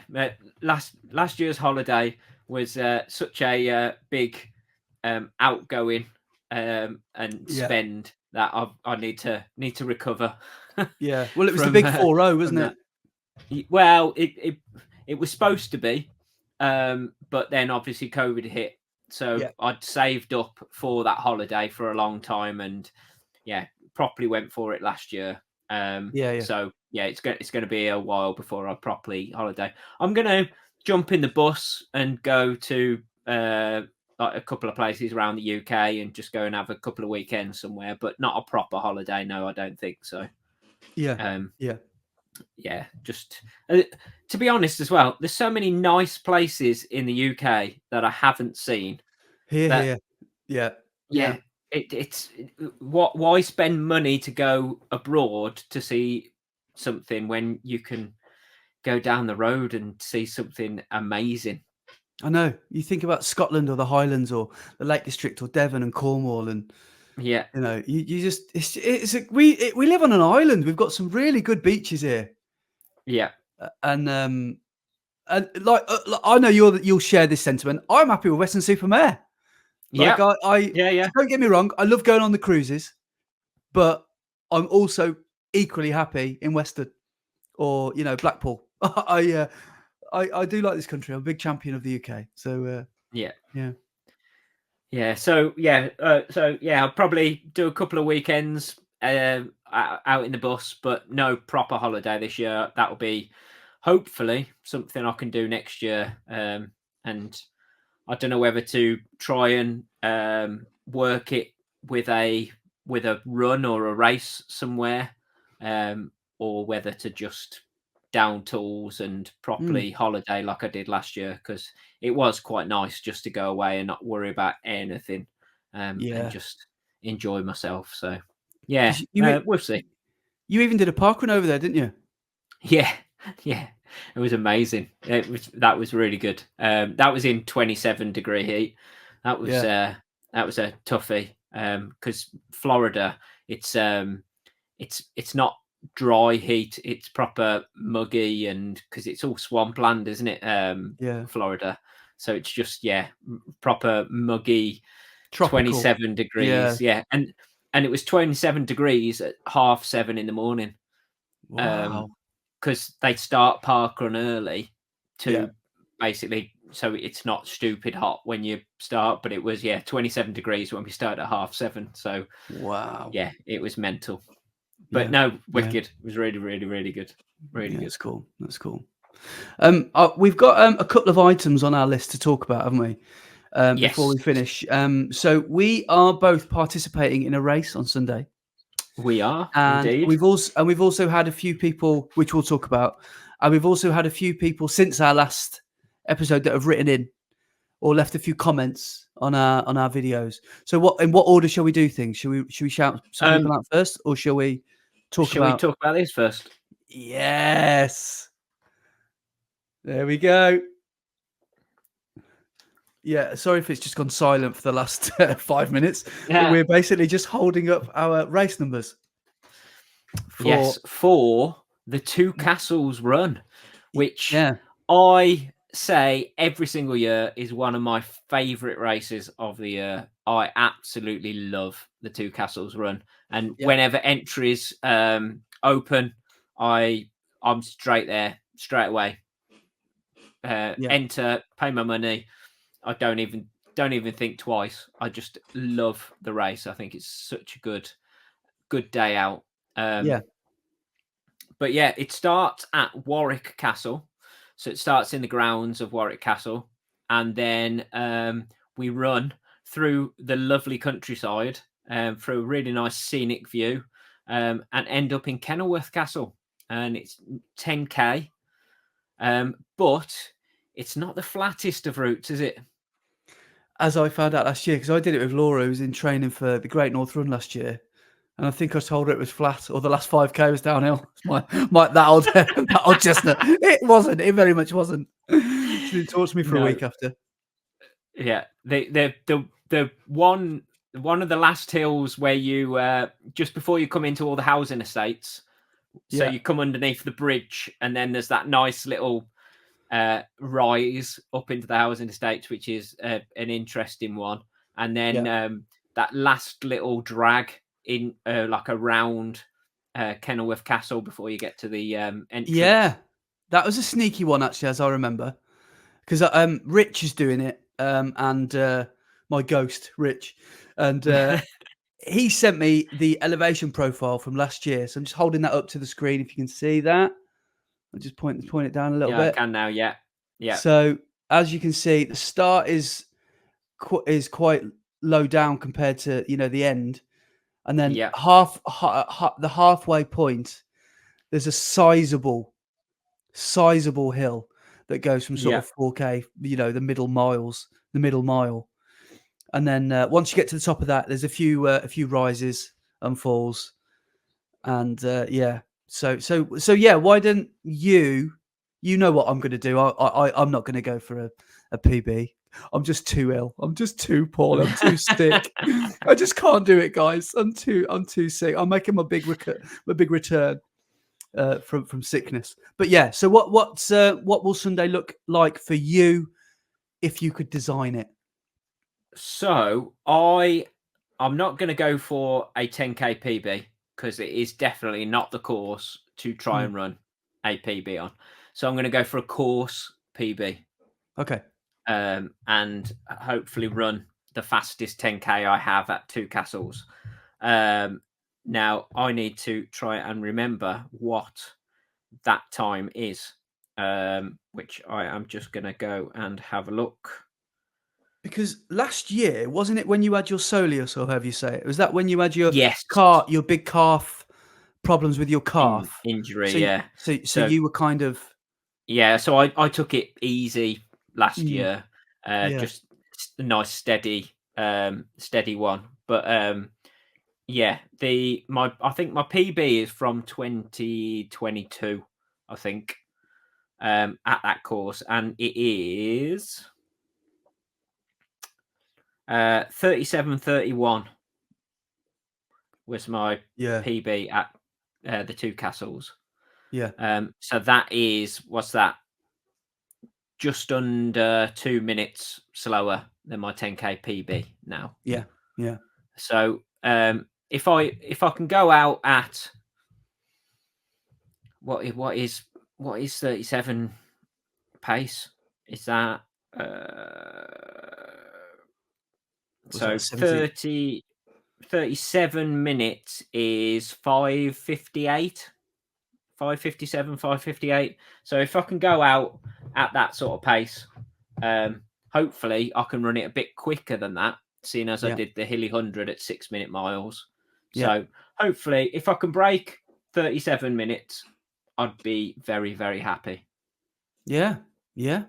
Well, you're like we've been saying the last few weeks and months, you're in decent shape, aren't you? So hopefully the weather doesn't Hopefully, look yeah. too warm like last year. Last year was hard, wasn't it? Yeah, it was. It was It was hot warm. last year. Yeah. Yeah. But I've been noticing that these mornings, as warm as they are, they're quite temperate. They're quite pleasant, aren't they? And the heat Yeah. doesn't really seem to smash you until 2-3 o'clock in this country, does it? Comes a bit later on in the day. So fingers Yeah. crossed, if you can just get that's your incentive to get finished early, isn't it? To Yeah, get yeah. the to just beat the heat. But I don't think it's Yeah. going to be anything more than 20 degrees, is it? It's going to be about No, something like that. if I remember rightly, the weather forecast for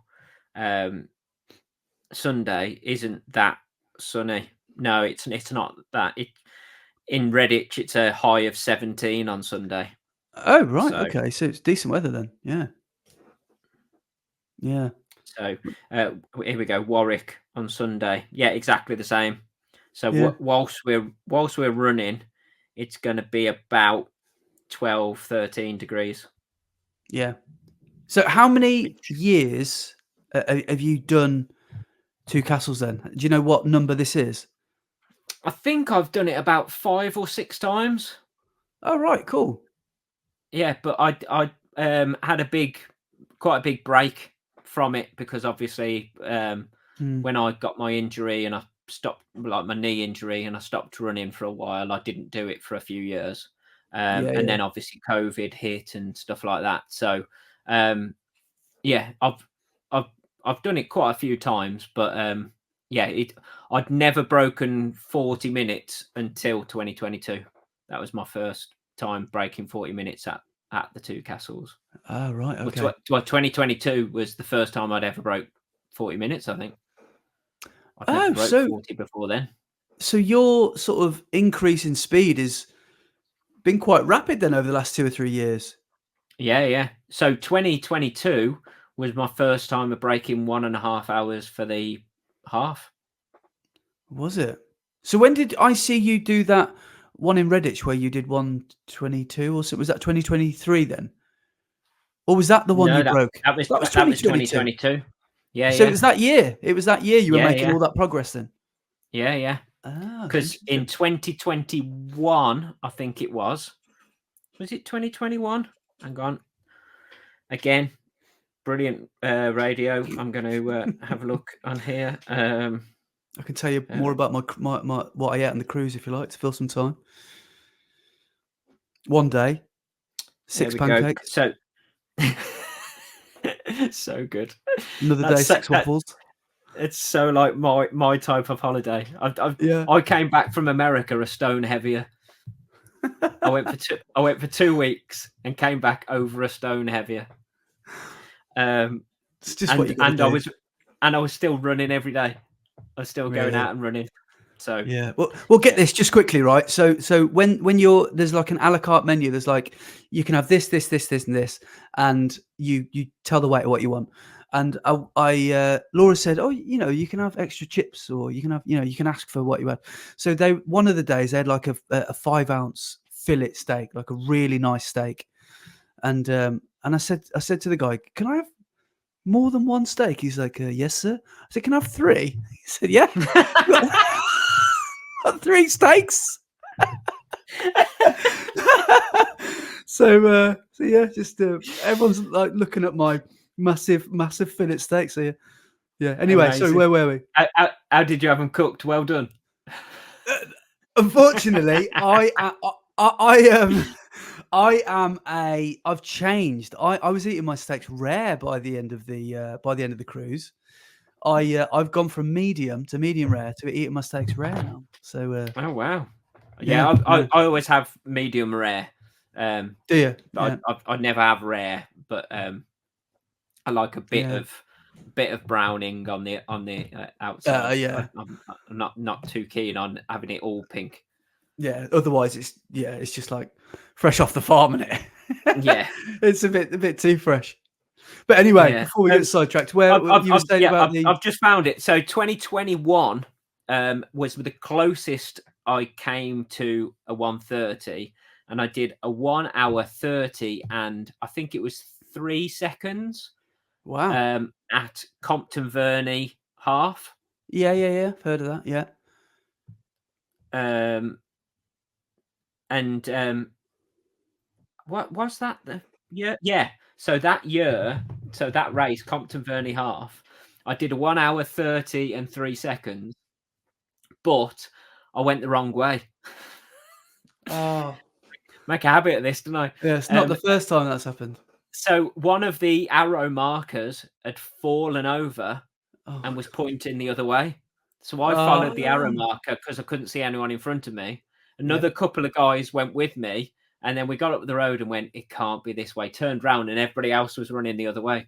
So we had to turn round. So we ran Oh, like an gutted. extra half a mile, I think it was. Yeah, Um, gutted. So so you would I, have I, made it I, under the I would, 130. yeah. So I would have broke 1:30, but officially I didn't. So yeah, it wasn't until 2022 that I actually broke 1:30 and 40 minutes for the 10K. Oh, amazing. Well, can I tell you a little secret? I'd Go be on then. lying if I said I didn't want to break 130 myself this year for the half. So that's a target. I know you said you called me ambitious Andy a while ago, and you like ambitious Andy. Well, that's me being very I do. ambitious because that would be a Yes. 5 minute 45 increase, reduction Yeah. of my half marathon. So yeah, 130 is a target of mine for Cardiff, which I'm doing in October. So yeah, What do you know what that is pace wise? 130. Well, it'll be half a sub 3 marathon, wouldn't it? So what's that? 650, 640 Oh, something. 650. So 651, 652 Yeah, is 3 hour yeah, marathon. So yeah, it's 650, 651. yeah. It's about 414s, 415s in case. So it's a lot quicker than I'm used to running. But I think with a good back end of summer and a good Valencia block, I think it'll be Yes. it's achievable, and I think I can do it. Yeah. So yeah, Let's go for it, dude. Yes. yeah, I'm looking forward to that. So, but That anyway, sounds sorry ace. to interrupt. So Oh, yeah, no, 20. no, You it's were all talking about good. 2021 and Yeah. comp, comp. So my progression's been quite good over the last couple of years. I'm really happy with where we are. So yeah. So Sunday, yeah, I'm going to go out and try and do a course PB. Try and Yeah, break 37 minutes, and yeah. yeah, see what So happens. is that a case then of a course like we're about to run, of you running strictly to pace and staying on pace, or is it running with almost common sense and course knowledge, knowing where the hills are, when to go, when to hold back? Do you think you'll run it to effort basically, or to the watch to pace? I'll go to pace. Yeah, Yeah, that's just what I do. I'll set yeah, off and uh, try and work out the sort of pace I need to run at, and just try and settle into that, and then yeah. yeah, just go from there. Um, Cool. yeah, I won't hold back on the hills and stuff, or try and build into it or anything. I'll just go, right. That's the pace I need to run. Let's run that pace. Yeah, nice. And will you bother fueling for a 10K on the course? Will you take anything with you or No, no? I'll have like a, a Voom bar before we start, but I won't have anything during the race. I Yeah, don't yeah, think yeah, yeah, it's long enough to warrant that. I yeah, like I wouldn't normally on a half, but I'm really glad I did at the Birmingham half. Um, yeah, so, yeah, but yeah, yeah, I don't think a 10K you really need anything. Um, yeah, and depending on how hot it is, I might miss most of the water stations as well. yeah, yeah, But it all yeah. depends how hot. If it's hot, I'll make sure I'll go to the water stations But you purposely. only you But only need a swig or two, don't you, of your yeah, bottle, really? yeah. So yeah, you don't want to risk that stitch coming back again like it did the other week. So you want Exactly. to keep the food and drink to a minimum, I guess. Yeah. But yeah, but for what I'm going to do, because I'm going to try and film, because I haven't realised I haven't made a YouTube video for a month, pretty much. So I better pull my finger out and do something. But because I'm coming to this race, not going for a PB or anything quote unquote fast, I'm thinking, oh, how am I going to make a video then? But what I'm thinking of doing is the little challenge with myself. I'm thinking of doing it as a progression and seeing if I can basically run every kilometer quicker than the last, and I can end up at maybe 10k pace. And I've done a little Nice. calculation, which means I'll start at 6 minutes a k, which is about 10-minute miling, and then I will hopefully try and reduce that by 10 seconds a k each kilometer. So it's 6, 550, 540, 530, 520, 510, and then all the way down to 430, which is slightly slower than 10k pace. But whilst I'm feeling like this, that might be the best course of action. So Yeah. that's the little challenge I'm setting myself, and I think that'll work out as a good training run and a good tempo run. And when I'm gutted, because when I signed up to this, I really wanted to have a good go at the two castles. But yeah, I just don't think it's the best idea for me to No.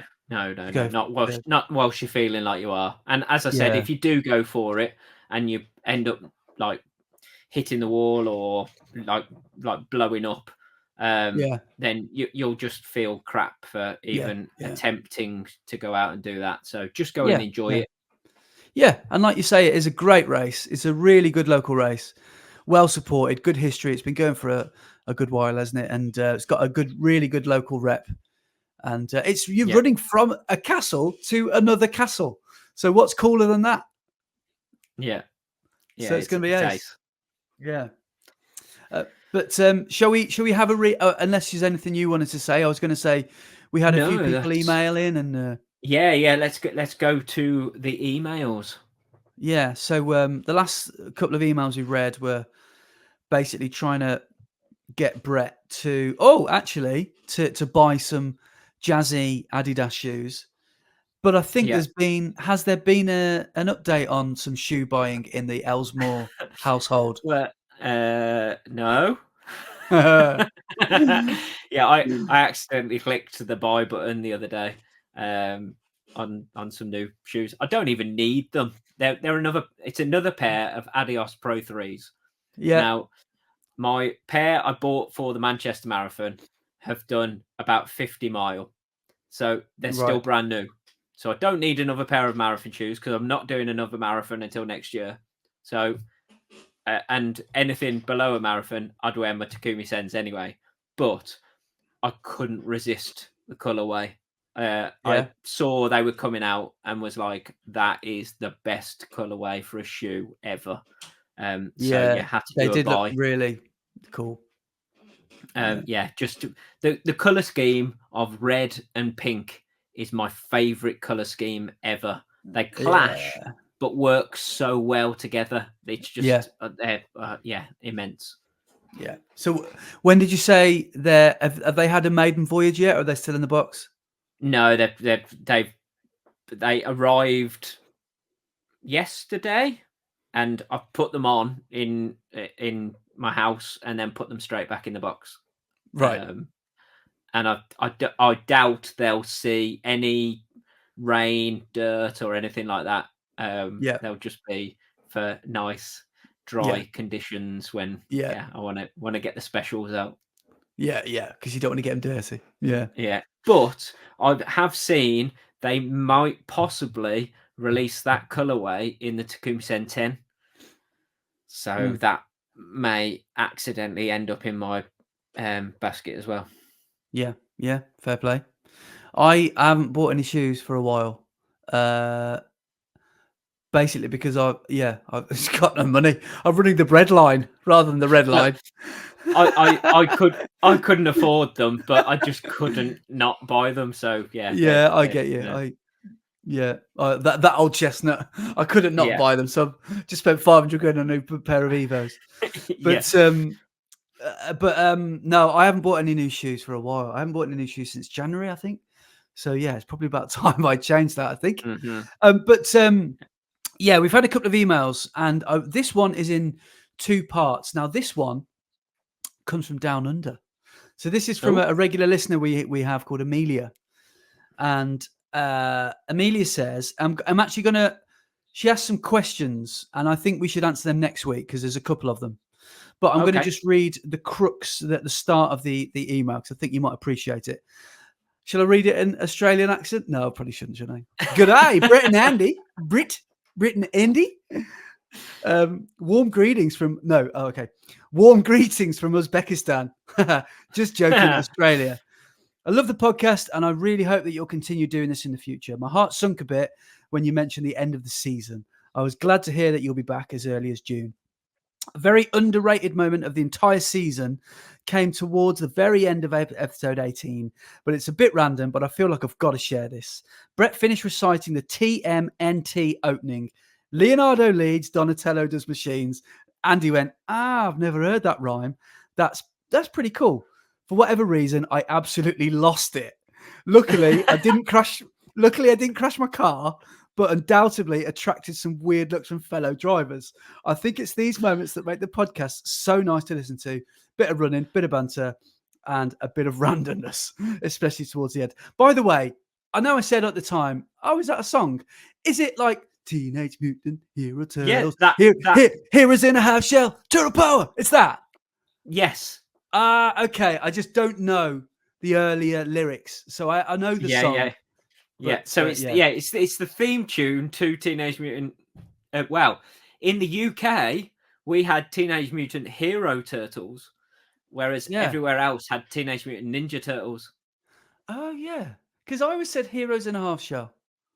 Yeah, no, it does say Heroes in a Half Shell in Ninja Turtles, but the cartoon in the UK was called Teenage Mutant Hero Turtles, whereas everywhere else it was called Teenage Mutant Ninja Turtles. Oh, good knowledge. That's why it's TMNT rather than TMHT. Yeah. And the franchise is called Ninja Turtles, isn't it? Like the film franchise that came out a few years ago. Yeah. You've congratulations to you both on running PBs. Andy, your Newport Marathon sets you up nicely for a sub 3:30 in Valencia. Hope so. And also, I think that your sub 20-minute 5K is within reach. Brett, your running is completely bonkers. I cannot comprehend how people even do sub 3-hour marathons or sub 80-minute halves. You've got good chemistry between you both, and in saying that, an occasional guest is nice too. Would Laura fancy joining you for an episode? Oh, interesting. Maybe she would. I'm sure she probably would. By the way, she's just signed up for the Worcester Half Marathon in September. So she's going to be going. Well, I won't throw her under the bus and tell her what a target is, but she's doing have you heard of Runner, the Runner app? Yeah. So she's signed up to that, and she's going to do like a structured block where she's got instead of like she's got literally an AI training plan telling her what to do rather than me, and she just slaps you around the face and say, "No, I ain't doing that. I'll do what I want to do." So yeah, she's going to be doing that, but she goes on to ask some questions, which I think we should deal with next week. But they basically go along the lines of, do you think you'll be happier reaching sub 3:30 marathon or sub 20k, sub 25k? Brett, how far do you think you can push your marathon PB? And both, if you could run at any marathon major except London, what would it be? So yeah, we'll answer that next week. We'll get to that because we could be here all night doing that. Yes. We've had one from a regular listener of the podcast called Mark Stockwell, who's talked about this Voom energy bars, and he says, how are you both getting on with the Vooms? I've been using them for a year and I really like them, but due to their small size and ease of use, unfortunately in the last couple of races some of them turned to semi-liquid, and I've had to try and literally suck them out, and it's ended up being such a sticky mess. I know that feeling because that happened to me. Yeah, because you had that problem, didn't you? Yeah. I checked my box of Voom bars back at home, and several of them had in the box gone soft as well. And they don't go hard again even if you put them in the fridge. They're well in date, so it looks like I'm going to have to move over to High Five or Cis Gels. A day later, or a couple of days later, he wrote back, says update on the Voom bars. I eventually got a reply from Voom. They said, we have become aware of a small batch of the lemon and lime bars produced at the beginning of the year that seem to be less set than normal. All of the ingredients are the same, just with a challenge with moisture, just a setting challenge with moisture. We've now dealt with the issue, so you can have confidence with the Voom bars moving forwards. But yeah, that did happen to a load of mine.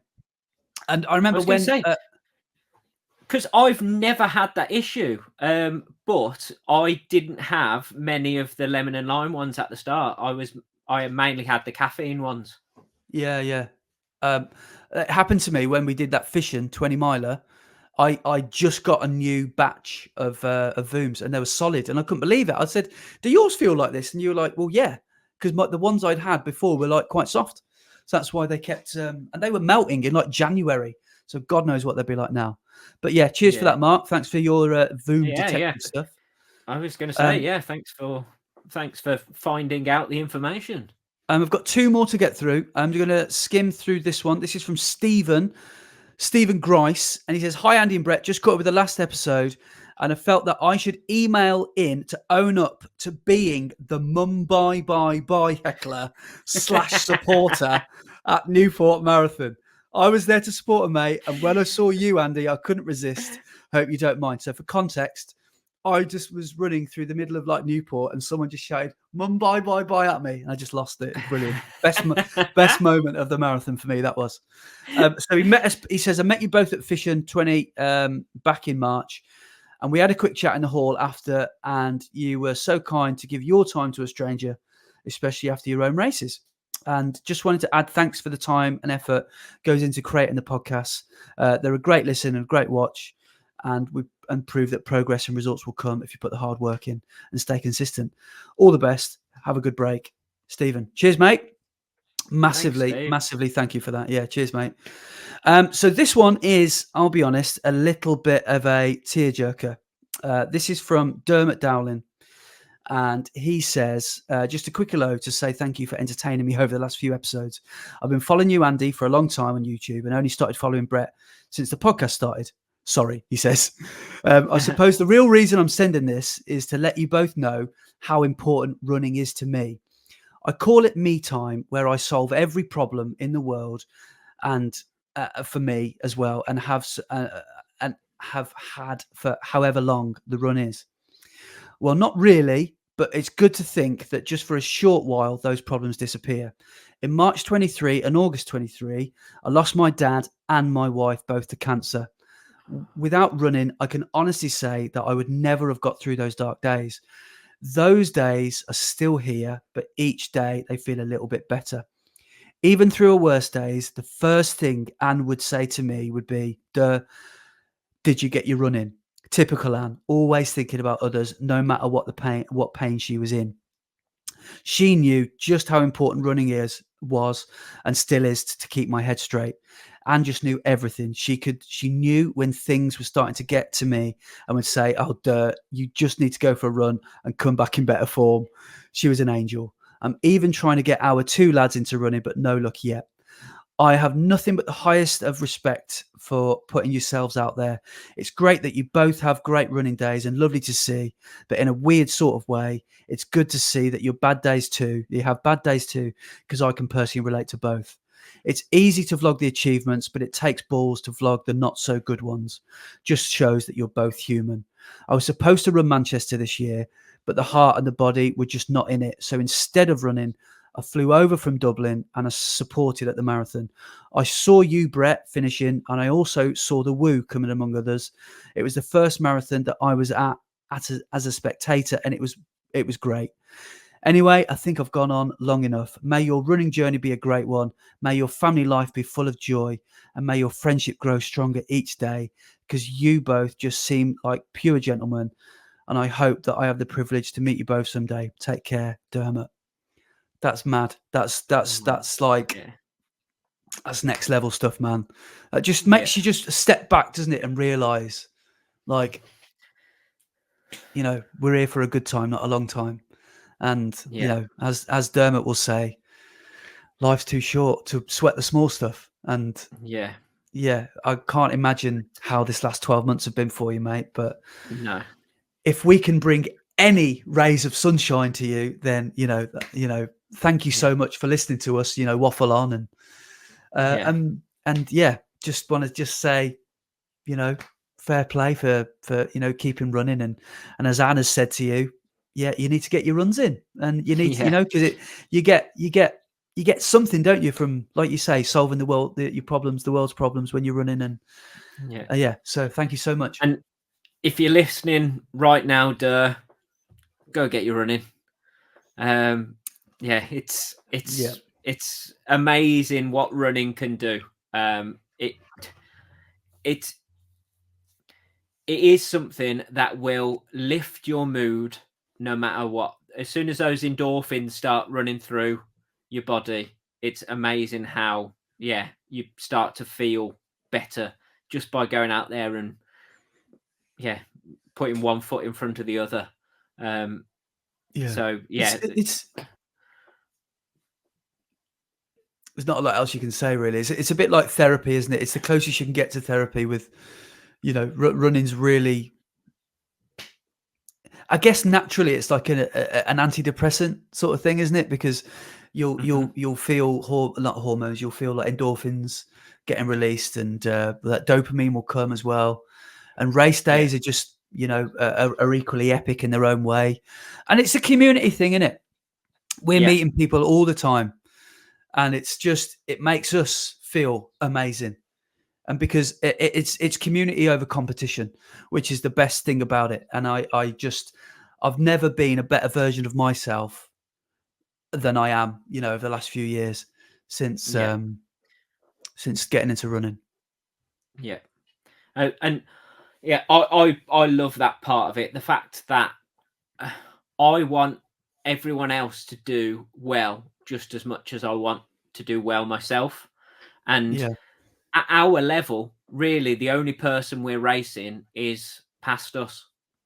We're not really racing for any awards or like places in a race. It's more we're trying to be better than we were before. And you can do that while supporting everyone else and cheering everyone else on. And if we can put a little bit of brightness into your life, then I'm so happy that we can. And thank you so much for listening and watching and supporting.